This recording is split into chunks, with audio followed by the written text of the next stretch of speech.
हां, बघा आपल्याकडे कसं एक प्रघात झालेला आहे, की जे तुम्हाला जमत असेल, ज्यात तुमची स्किल असेल, त्या गोष्टी तुम्ही करायला पाहिजे. ऐकायला किती चांगलं वाक्य वाटतं, की हां, ज्यामध्ये तुमचं स्किल आहे, ज्या स्किल सेट तुम्ही अवगत केलेले आहेत, त्यामध्येच तुम्ही तुमचं करिअर करायला पाहिजे. हे ऐकायला तर खूप छान वाटतंय. पण तुम्हाला माहीत आहे का तुमचे स्किल कुठे आहेत? बऱ्याचदा काय होतं आहे, की आपल्या ह्या पौगंडावस्थेमध्ये किंवा या आपल्या टीनेजमध्ये आपल्याला थोडंफार काही यायला लागलं, की आपल्याला वाटतं ही माझी स्किल आहे. आता हे असं गैरसमज, सुडो अंडरस्टँडिंग कशी डेव्हलप होते बघा. तुम्हाला मी 2 कामं देणार. एक काम कठीण असेल आणि एक काम सोपं असेल. जेव्हा तुम्ही तो सोपं काम करणार, तेव्हा तुम्हाला तो कठीण काम मला येत नाही म्हणायला सोपं जाईल. ते तुम्हाला तुमच्या सोयीचं होईल, की ते कठीण काम येत नाही. का? न ट्राय करता आपण म्हणू शकतो, की ते येत नाही. का? कारण 2 ऑप्शनमधला एक ऑप्शन तुम्हाला येतो ना, मग दुसऱ्या ऑप्शनकडे जायचंच कशाला?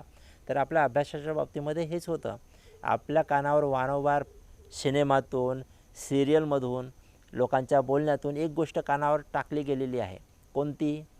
तर तुम्हाला जेवढं स्किल येतात किंवा तुमच्या स्किल सेट काय आहे ते बघा आणि त्यानुसार तुमचं करिअर निवडा. बरोबर आहे की नाही? मग तुम्ही शोधायचं तुमचं स्किल सेट. तुम्ही तुमच्या आई सांगायचं, की मला ड्रॉइंग येतं, मला डान्स येतो आहे, मला सिंगिंग येतं किंवा मला क्रिकेट येतं. ह्या ज्या आहेत ना प्रोफेशनल स्किल्स आहेत आणि समजा एक चांगला डान्सर किती लोकांना एंटरटेन करेल. तर असा विचार करा, की एक पूर्ण सिटी आहे. त्या पूर्ण सिटीमध्ये एक डान्सर आहे, तर त्या डान्सरचं पोट भरू शकेल ती सिटी. आलं का लक्षात? पण एक साधं गावही असेल ना, त्या गावामध्ये 4 शिक्षकांचं पोट भरू शकतो एक गाव. कारण प्रत्येक गावामागं एक स्कूल असतं. आलं ना लक्षात तुमच्या? म्हणजे तुम्ही जर क्रिकेटर बनत असाल, तर पूर्ण भारत तुमचं पोट भरेल. तुम्ही एका गल्लीत जाऊन क्रिकेटच्या भरोश्यावर पोट भरू शकत नाही. तर काही स्किल सेट असे आहेत, ज्यामध्ये प्रचंड प्रमाणामध्ये कॉम्पिटिशन आहे आणि भाई-भतीजा वाद पण आहे. म्हणजे त्यामध्ये तुमच्या ओळखी असतील, तुमचं कोणीतरी त्या ठिकाणी आधीच बसलेलं असेल, तर तुम्हाला तिथे नंबर लागू शकेल. क्रीम पोझिशन्स आहेत. महाराष्ट्रामध्ये क्रिकेट बोर्ड आहे, महाराष्ट्र क्रिकेट बोर्ड. त्या क्रिकेट कोण खेळतं आणि तो किती कमवतो काही अंदाज आहे का? काहीच कोणाला माहीत नाही आहे. बरोबर आहे? म्हणजे अख्ख्या भारतामध्ये जर तुम्ही क्रिकेटमध्ये करिअर करतो म्हटलं, तर तुम्ही टॉप 11मध्ये पाहिजे. तर तुमचं क्रिकेटमध्ये करिअर होऊ शकतो. तसं पेंटिंगमध्ये करिअर करायचं असेल, तर वर्ल्डमध्ये टॉप 10 पीपलमध्ये तुम्ही पाहिजे. तर तुमचं चांगला करिअर होईल, ज्याचे तुम्ही स्वप्न बघत आहेत. आता महत्त्वाची गोष्ट काय आहे, की तुम्हाला असा गैरसमज का झाला? कारण ते तुमच्या सोयीचं होतं. आज ऑडिओ, व्हिडिओ ह्या दोन्ही माध्यमातून आपल्याला इन्फॉर्मेशन मिळत असतं. एक आधीच्या काळात काय व्हायचं, पेंटिंगचं उदाहरण घेतो. आधीच्या काळात काय व्हायचं, की पेंटरचं पेंटिंग डायरेक्ट बघायला मिळायची आफ्टर त्यांनी केलेला कामा. आता एकदा का त्यांनी काम केलेलं आहे आणि ते मला डायरेक्ट पेंटिंग दाखवते, तुम्ही म्हणताय वॉव किती छान आहे. पण त्याला पेंटिंग काढताना तुम्ही बघितलेलं होतं का? नाही. पिकासोला पेंटिंग काढताना आपण बघितलेलं का? नाही. पण आज काय होतं आहे, की आज जर मला पेंटिंग येत असेल, तर मी पेंटिंग करणार आणि ते कशी काढते त्याचा व्हिडिओ बनवून तुम्हाला दाखवणार. म्हणजे ती पेंटिंग कशी काढायची त्यातल्या लहान-सहान गोष्टी तुम्हाला बघायला मिळत आहेत. तर तुमचं मेंदू ज्या गोष्टीत तरबेज आहे, ती गोष्ट कोणती आहे? कॉपी करणं. कॉपी करण्यामध्ये मानवी मेंदूचा हात कोणीच पकडू शकत नाही. तुम्हाला एखादी गोष्ट कळली नसेल तरी तुम्ही कॉपी करू शकता. समजलं ना? तर कॉपी करण्याची जी सगळ्यात मोठी स्किल आहे ती इथं वापरली गेली आणि तुम्ही सहज एखादा म्हणजे चित्र काढू शकता. पण चित्र काढता येणं ही स्किल नाही आहे चित्रकलेची. चित्रकलेची स्किल काय आहे? तुमचं इमॅजिनेशन पॉवर. तुम्हाला किती क्रिएटिव्हिटी जमतं ते.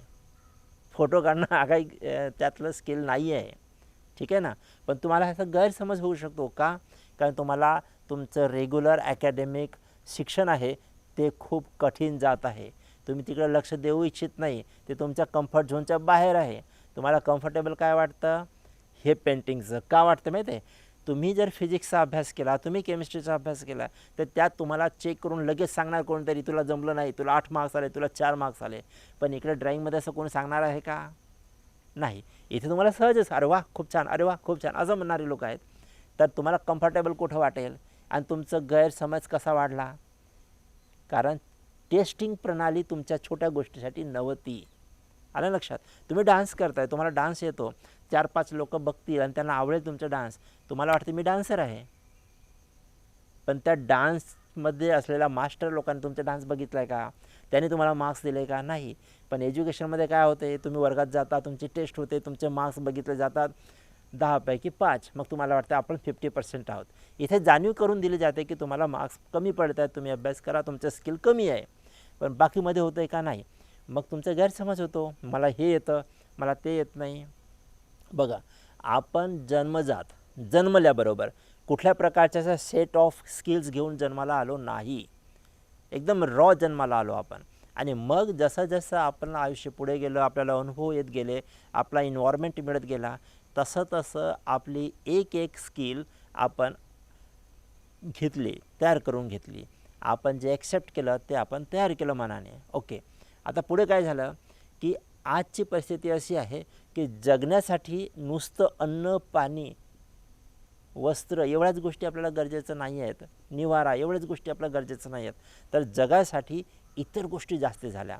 म्हणजे तुमचं जेवणाचा काही मोठा प्रॉब्लेम नाही, राहण्याचा फार मोठा प्रॉब्लेम नाही, पण दैनंदिन जगण्यासाठी तुम्हाला मोबाईल रिचार्ज करावा लागेल, तुम्हाला कपडे नवीन घ्यावं लागेल, तुमच्या गाडीमध्ये पेट्रोल टाकावं लागेल, तुम्हाला इथून तिथे ट्रॅव्हल करावं लागेल, प्रचंड खर्च वाढलेत. आणि त्यामुळे पैशाला अतोनात महत्त्व निर्माण झालेलं आहे. आणि पैसा हा मिळतो कुठून, तर सगळ्यात चांगला पैसा मिळतो कुठल्या तरी जॉबमधून, कुठल्या तरी बिझनेसमधून. आणि ह्या दोन्ही गोष्टीला काय पाहिजे असते, प्रॉपर पद्धतीचं शिक्षण पाहिजे असतं, प्रॉपर पद्धतीचं ट्रेनिंग पाहिजे असते. आणि तुम्हाला आवडतं आहे काय, तुम्हाला पेंटिंग, तुम्हाला आवडतं आहे काय, क्रिकेट, मग कसं होईल. तुमचं करिअर तुम्हीच धोक्यात आणताय.